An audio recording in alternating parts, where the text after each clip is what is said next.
எந்தெந்த எண்ணெய்களெல்லாம் வீட்டில் விளக்கேற்றக்கூடாதுன்னு இந்த பதிவில் நம்ம பார்ப்போம். மறந்தும் கூட சில எண்ணெய்களில் வீட்டில் தீபம் ஏற்றிடாதீங்க. அது எதிர்மறை விளைவுகளை வீட்டில் உண்டு பண்ணிடும். தினமும் நம்ம வீட்டில் தீபம் ஏற்றி வழிபடுறது ரொம்ப நல்லது.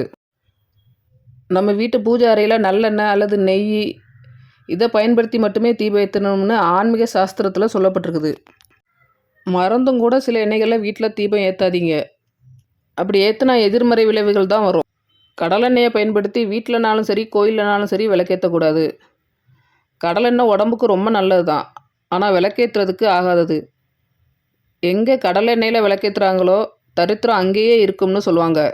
அதனால் எக்காரணம் கொண்டும் விளக்கேற்றுறதுக்கு வீட்டில் வேறு எண்ணெய் எதுவும் இல்லைனாலும் கடலெண்ணெய் ஊற்றி மட்டும் ஏற்றிடாதீங்க. அப்புறம் கடுகு எண்ணெயை விளக்கேற்றுறதுக்கு பயன்படுத்தாதீங்க. சூரியகாந்தி எண்ணெய், பாம் ஆயில், மற்ற ரீஃபைண்ட் ஆயில் இவை எதுவுமே நம்ம வீட்டில் விளக்கேற்றுறதுக்கு பயன்படுத்தாதீங்க. இந்த எண்ணெய்கள்லாம் வச்சு வீட்டில் விளக்கேற்றினோம்னா எதிர்மறை விளைவுகள் தான் வீட்டில் பெருகும். அப்புறம் சுட்ட எண்ணெயும் விளக்கேற்ற பயன்படுத்தக்கூடாது. சுட்ட எண்ணெய்னா ஒரு விளக்கில் எரிஞ்சிக்கிட்டு இருக்க எண்ணெய் எடுத்து இன்னொரு விளக்கில் ஊற்றி அந்த எண்ணெயை நம்ம விளக்கேற்றுறதுக்கு பயன்படுத்தாதீங்க. இலுப்பை எண்ணெய், வேப்ப எண்ணெய் இதெல்லாம் பரிகார எண்ணெய்கள். இலுப்பை எண்ணெயும் வேப்ப எண்ணெயும் வீட்டில் விளக்கேற்ற பயன்படுத்தாதீங்க. வேப்பெண்ணெயும் விளக்கெண்ணையும் சேர்த்து இரவு நேரத்தில் விளக்கேற்றினா கொசு தொல்லை இருக்காதுன்னு சிலர் வீட்டில் ஏற்றி வைப்பாங்க.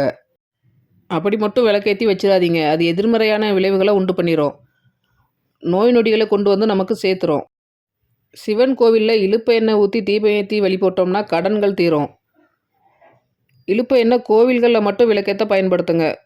குலதெய்வ கோவிலில் இலுப்பை எண்ணெய் ஊற்றி தீபம் ஏற்றி வணங்க குலதெய்வத்தின் அருளும் ஆசீர்வாதமும் நமக்கு கிடைக்கும்.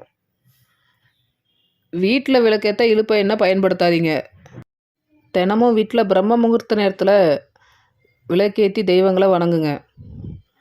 வீட்டில் விளக்கேற்றும் போது நல்லெண்ணெய் இல்லைன்னா நெய் ஏதாவது ஊற்றி பஞ்சு திரி போட்டு மனதார குலதெய்வத்தையும் இஷ்ட தெய்வங்களையும் வணங்குங்க.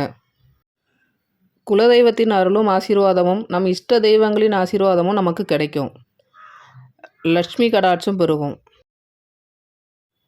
இது போன்ற பயனுள்ள ஆன்மீக தகவல்களை பெறுவதற்கு இந்த சேனலை சப்ஸ்கிரைப் பண்ணுங்கள்.